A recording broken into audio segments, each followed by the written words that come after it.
चलो भाई देखो अब मैं क्या करता हूँ। सुप्रिया जी, क्रिया की प्रतिक्रिया राशिद अल्वी जी ने कहा है और सिरे से मतलब इसको कौन सही ठहरा सकता है इस तरह के बयान को, मुझे उम्मीद है कि आप भी नहीं ठहराएंगी।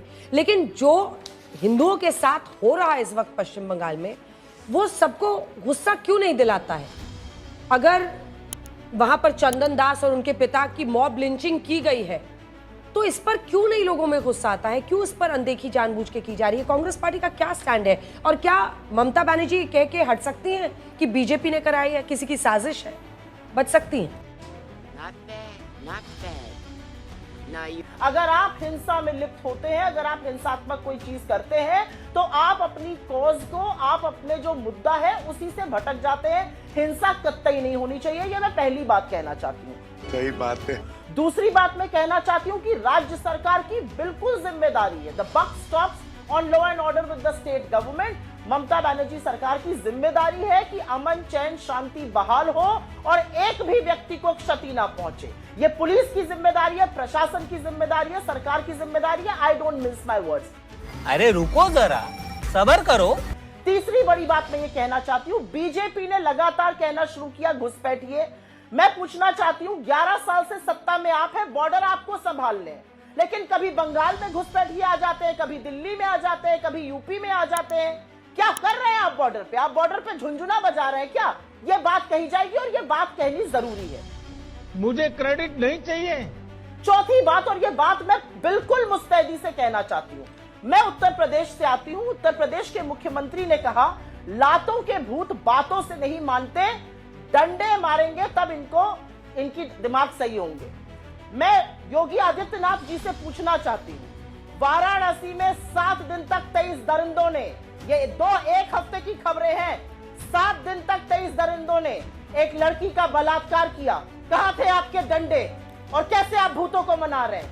बेशर्मो, शर्म करो शर्म। कासगंज में 10 लड़कों ने रेप किया और एक आरोपी जो गिरफ्तार हुआ है वो अखिलेश प्रताप सिंह, बीजेपी का युवा नेता है। तमाम लोगों के साथ तस्वीरें हैं, विधायक का खास माना जाता है। कहां है आपका डंडा और कहां है आपको भूत का दिमाग सही करने की तरकीब? ये मैं बोलना चाहती हूँ।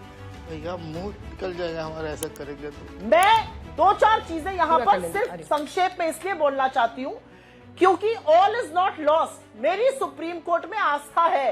आज सुप्रीम कोर्ट ने जो आज छपा है, उर्दू पर जो ऑर्डर दिया है, वो आशा की किरण है, वो उम्मीद है। सुप्रीम कोर्ट कह रहा है कि उर्दू जो है वो इस देश की भाषा है, गंगा जमुनी तहजीब की भाषा है, खालिस हिंदुस्तानी है। उस पर रिलीजन के आधार पर भेदभाव ना हो, या कोला के बारे में उन्होंने एक जजमेंट दिया। क्या सोच है रे तेरी? और ये जो सारी पद्धति है ना अंजना जी, जहां पर कपड़े पर, भाषा पर, खाने पर रिलीजन देखी जा रही है, धर्म देखा जा रहा है, वो सर्वथा गलत है। और 10 सेकंड में मैं ये बात जरूर कहना चाहती हूं, मैं उस देश की नागरिक हूं, मैं उस देश की वासी हूं जहां पर रसखान ने कृष्ण पर क्या लिखा, जहां पर रहीम ने राम पर क्या लिखा, जहां पर कबीरदास ने हरि पर क्या लिखा। मैं उस देश की वासी।